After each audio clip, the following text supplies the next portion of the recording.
Значит, слово предоставляется новому докладчику по вопросу столетия Крымской ССР как основания для восстановления права субъектности крым-татарского народа Рустему Илиеву. 10 минут, Рустем.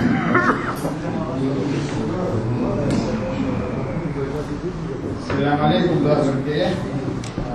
Мой доклад я сокращу, потому что Гамирага основную часть уже сказал.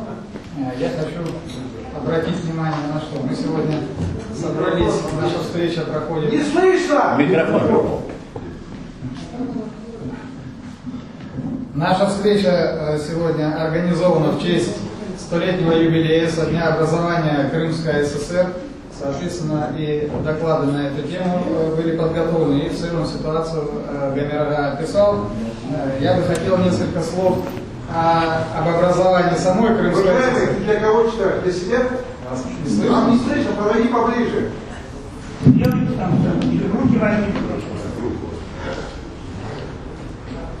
Хочу сказать об образовании самой Крымской ССР несколько слов. Напомню, почему? Потому что сегодня у нас участились спекуляции с момента, как был репрессирован крымско-татарский народ, внедряется такое мнение общественно о том, что Крымская ССР не была национальной республикой, что она была построена по территориальному признаку, и на сегодняшний день такие же утверждения мы видим и в средствах массовой информации, и политологи, и политики, и представители органов власти об этом заявляют. Поэтому я бы хотел в этой связи, в юридической части сказать, напомнить, да, что 18 октября 2021 года была образована Крымская ССР, которая стала на основе договора с основной частью РСФСР. При этом 29 декабря уже 1922 года Крымская АССР стала соучредителем, Гамирага уже говорил об этом, стала соучредителем Союза Советских Социалистических Республик. Сахиб Гари Султангалиев, будучи в составе делегации от РСФСР, подписал союзный договор. Соответственно, Крымская ССР учредила, стала одним из учредителей этого большого государства, как СССР. Кроме того, статья 2 Конституции РСФСР закрепляла, что, тут я процитирую, что Российская Республика является социалистическим государством рабочих и крестьян, строящимся на основе Федерации национальных советских республик. Тут точка. Поэтому после этого все утверждения о том, что республика могла носить территориальный характер, являются не более чем профанацией, поскольку согласно основного закона государства иных форм республик, автономных республик в том числе, не существовало. Соответственно, исключительно по национальному признаку была построена и Крымская АССР. Какие еще у нас доказательства есть этого? Вот флаг Крымской АССР, да, 21 года. Надписи на флаге на русском и на крымско-татарском языке. На тот момент, на момент образования, крымско-татарский язык использовал еще арабец. Вот герб Крымской ССР. Обратите внимание, что первая надпись «Пролетарии всех стран, соединяйтесь» на крымско-татарском языке и потом на русском. Но как, если республика не национальная, построена не по национальному признаку, официально на всей атрибутике государства идут надписи на крымско-татарском языке. Так было и в метриках, в свидетельствах о рождении, и в иных документах. Кроме того, абсурдно опровергать, наверное, слова руководителей советского государства. Вот Калинин, например, председатель ВЦИК, заявлял в свое время, что у нас в Крыму только 26% татар, да, то есть подчеркивал, что у нас даже не половина населения, а 26%. При этом сам же Калинин и говорил, однако у нас существует Крымская республика, которая является татарской республикой. Далее. Выступая на чрезвычайном 8-м Всесоюзном съезде Советов в 1936 году, при принятии новой Конституции СССР, Сталин заявил, что, например, при принятии новой Конституции заявлял о том, что для перевода ставился вопрос о переводе Крымской ССР в Союзную Республику.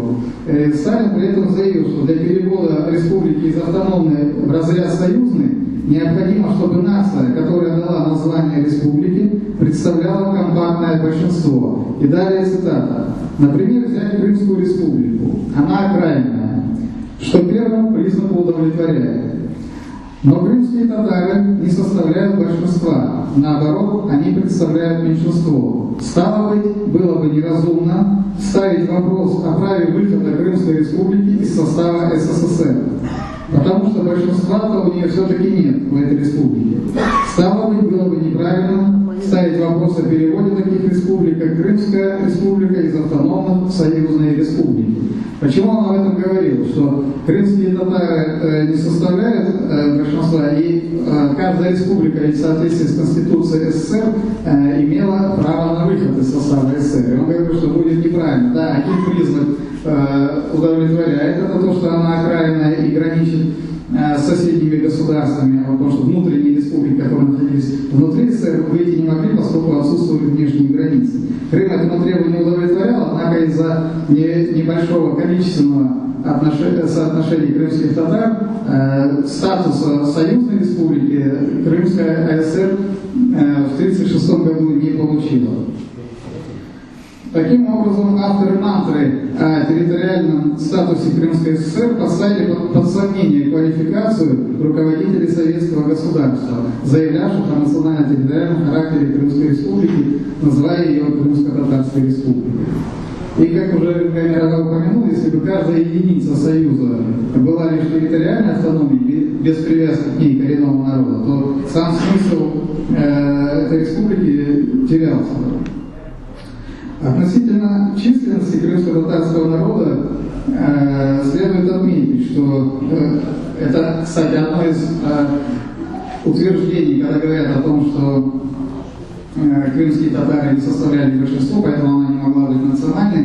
Относительно численности скажу, что ни одна из автономных советских республик, точнее многих из них, автохтонный народ, коренной народ не составлял большинства. Однако все они имели достаточный уровень правосубъектности, и в органах представительной власти, исполнительной власти были представлены должным образом. То есть фактически руководили своей национальной территорией.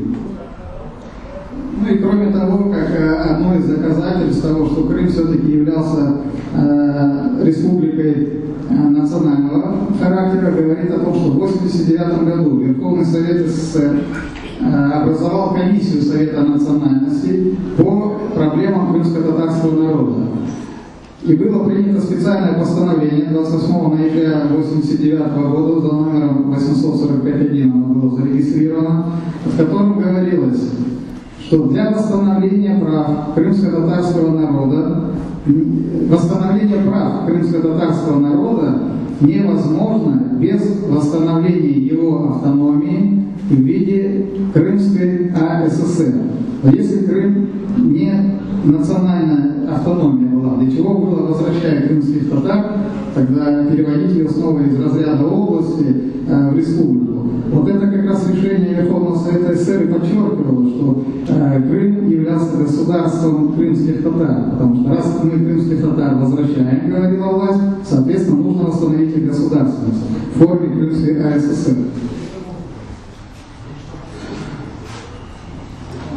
Теперь коротко относительно представительства крымских татар во власти.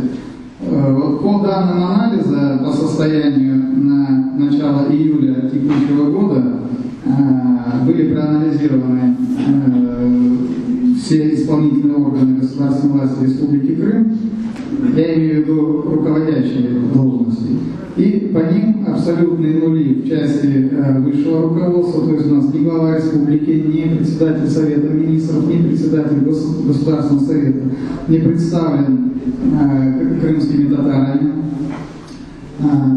До насильственного выселения у нас в парламенте, то есть представительным органам власти республики, было не менее 36% крымских татар. И эта квота была закреплена партийными директивами, то есть менее этого численности крымских татар быть не могло. Почему именно 36%? Потому что это давало право блокировать и не создавать 2/3 конституционного большинства представителей национальных меньшинств и иных национальностей. Вот это и подчеркивало на тот момент правосубъектность. Кроме того, в органах исполнительной власти доходило до 40%. Вот из 50 членов в ЦИК было 20 крымских татар, это 40, практически 40%.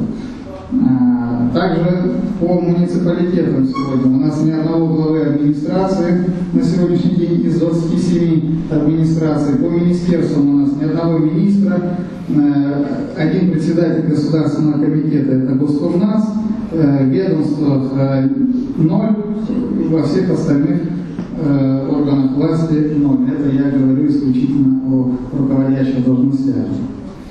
Соответственно, закон о реабилитации репрессированных народов 1991 года не исполнен. При том, что президент Российской Федерации Владимир Путин в 2014 году, 2015 году в своих выступлениях неоднократно заявлял о том, что крымско-татарский народ является наиболее пострадавшим из всех остальных репрессированных народов, поскольку остальные репрессированные народы после осуждения культа личности Сталина в 1957 году вернулись на свою национальную территорию, и промежуток, период их отсутствия составил не так много, как у крымских татар, всего 13 лет, а у этих народов было восстановлено в республиках и топонимика, и плотное представительство, и по сей день оно не существует. Вот, недавно знакомился с работой Дагестанского отделения Российской академии наук относительно плотного представительства в полиэтничных республиках Северного Кавказа.